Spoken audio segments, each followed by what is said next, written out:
오늘 아침 하나님께서 우리에게 주시는 말씀은 로마서 2장 4절로 6절까지의 말씀입니다. 로마서 2장 4절로 6절 말씀, 우리 한 마음으로 주의 말씀 받들어 읽습니다.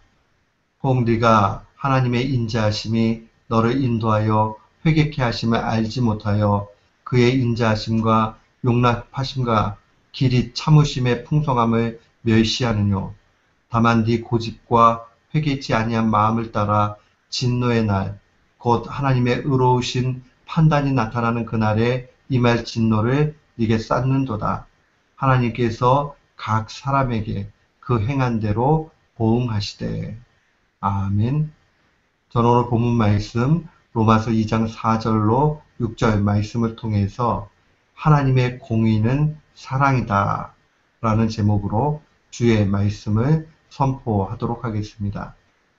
교회의 역사를 보면 하나님의 심판의 실질성을 부인하는 그러한 시도들이 계속되어 왔다는 것을 봅니다.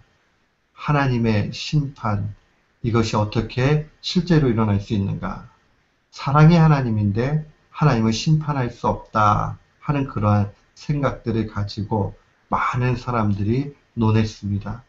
그러나 우리가 하나님 말씀을 보면 분명히 하나님의 심판은 마지막 날에 실제로 있게 됩니다. 복음주의자인 존 스타트 목사님이 이런 이야기했습니다. 때론 우리는 피할 수 없는 하나님의 심판을 피하려는 무익한 노력의 일환으로 신학적 논쟁을 한다 라고 말을 합니다. 결국 이 말이 우리에게 주는 의미는 사람들은 자꾸 하나님의 심판이 없다라고 가르치면서 이 땅 가운데서 편하게 살고자 하는 그런 마음이 있습니다. 그러나 우리가 말씀을 깊이 살피면 하나님의 사랑의 또 한 측면은 바로 그의 공의로우심입니다. 하나님의 공의로우심이다 하는 말은 하나님은 신자에 있어서 구원을 보장하시지만은 그러나 동시에 악인을 향해서는 심판하시는 것을 의미하는 겁니다. 심판은 그냥 관념적으로 있는 것이 아니라 실제로 있게 됩니다.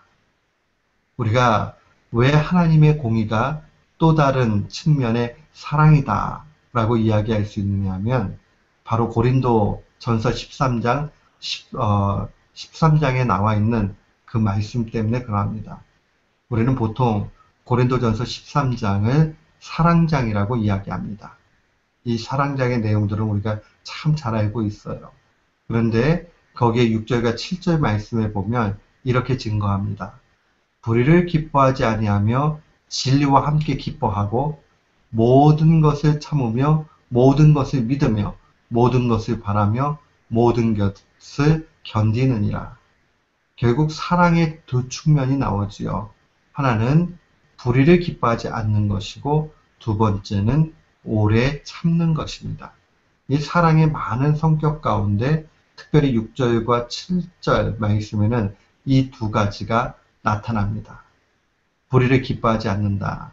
이 불의를 기뻐하지 않는다는 것은 죄를 용납하지 않는다는 겁니다.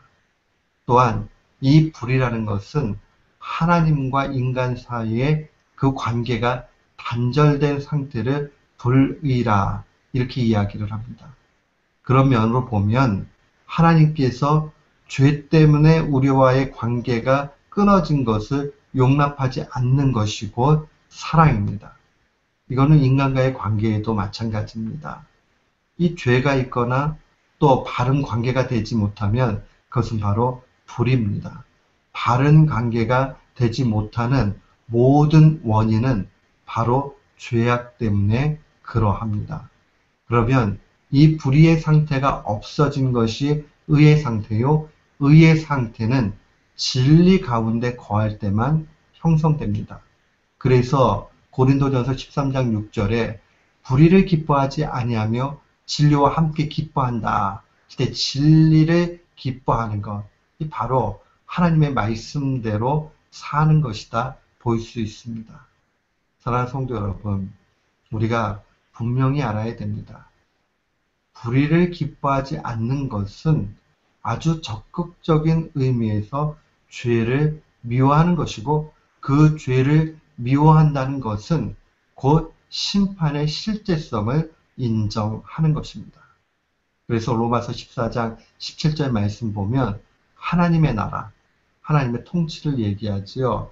하나님의 통치는 먹는 것과 마시는 것이 아니요 오직 성령 안에서 의와 하나님과의 관계의 온전함, 평강, 참 평안함을 누리는 거죠. 희락, 기쁨이란 뜻이죠. 결국 성령 안에서 하나님과의 관계가 온전해지고 또한 거기에서 참된 평화가 임하고 또한 기쁨이 나타나게 되는 것이다 라고 그렇게 증거합니다. 그러니까 우리가 이 하나님의 진정한 사랑, 참된 사랑은 바로 불의를 볼 수 없다는 것, 이것을 놓치지 말아야 됩니다.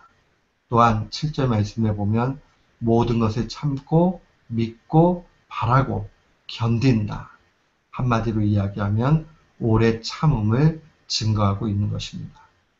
오늘 본문의 4절 말씀에 보면 하나님께서는 길이 참으신다는 말씀을 분명히 볼 수 있습니다. 사랑의 모습이지요.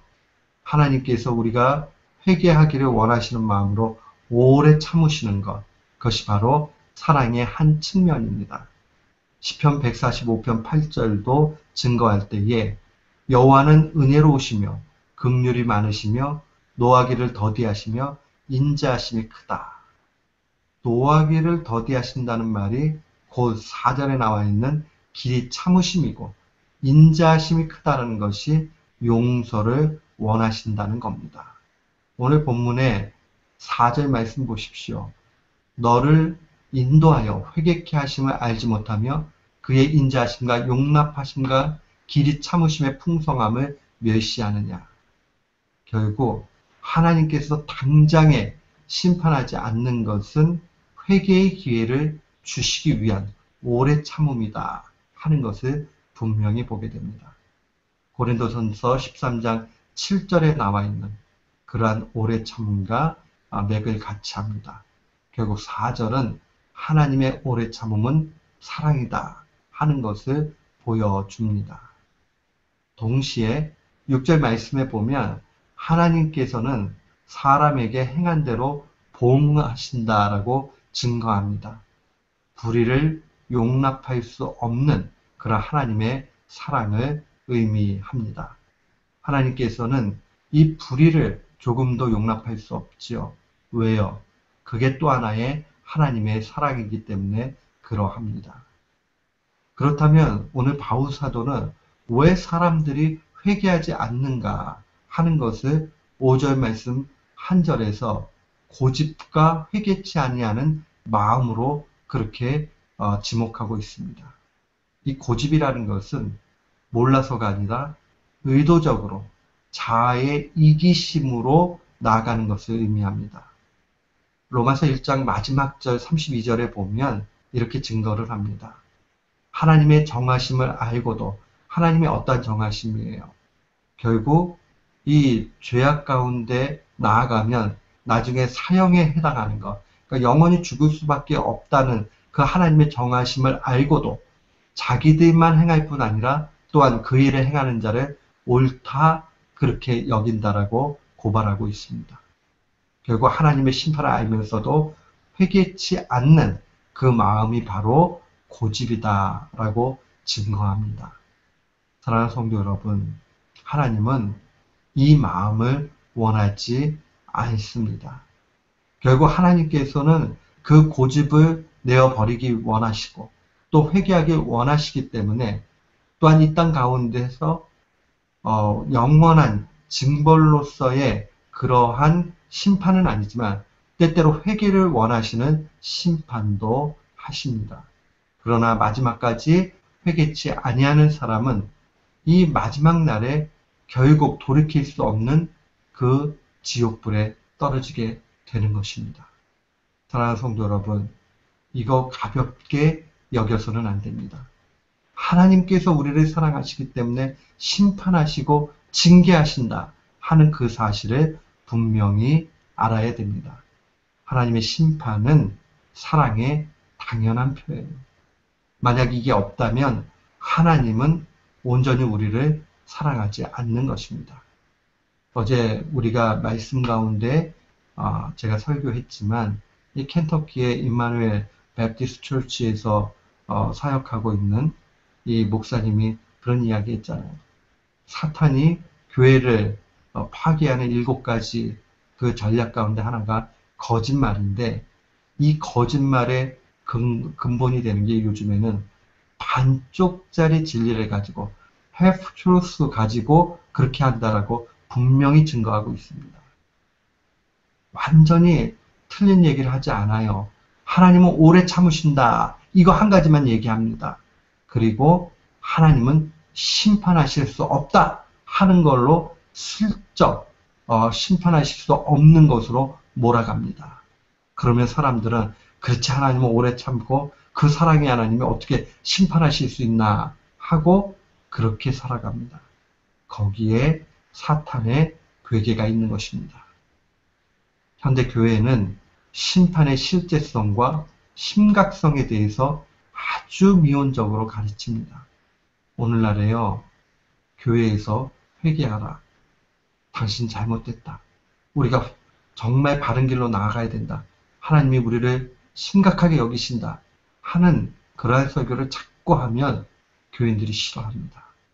그리고 힘든데 왜 자꾸 그런 이야기를 하느냐고 그렇게 말을 합니다. 영혼이 죽어가는 거예요.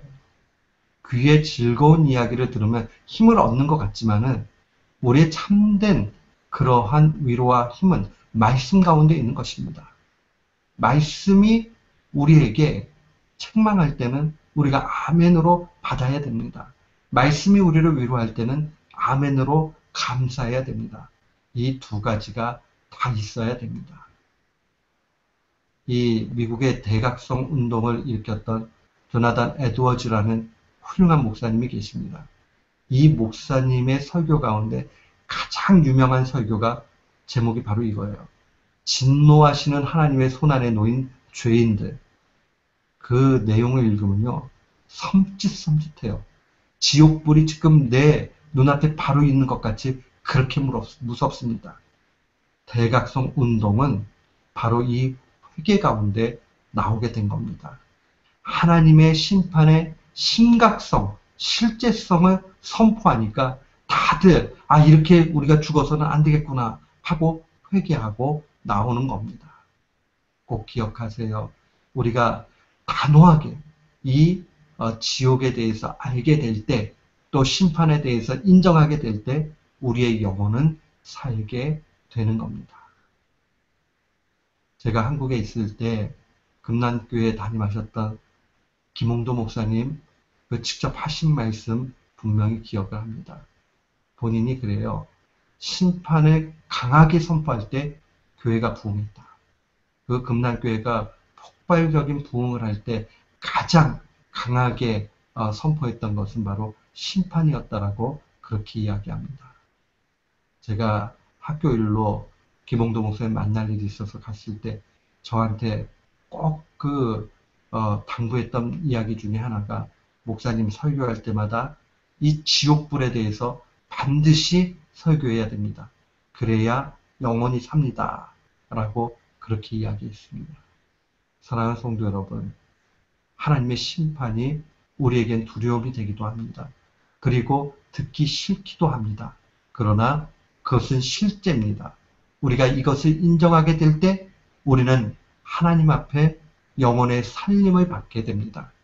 사랑하는 성도 여러분, 우리가 하나님이 우리를 향해서 심판하시는 공의로움, 이것이 사랑의 또 한 모습이라는 사실을 분명히 기억하고 우리가 하나님 앞에 우리의 삶을 날마다 돌이켜보면서 날마다 승리의 길 나아가는 귀한 교우들 되시기를 주님의 이름으로 축원합니다.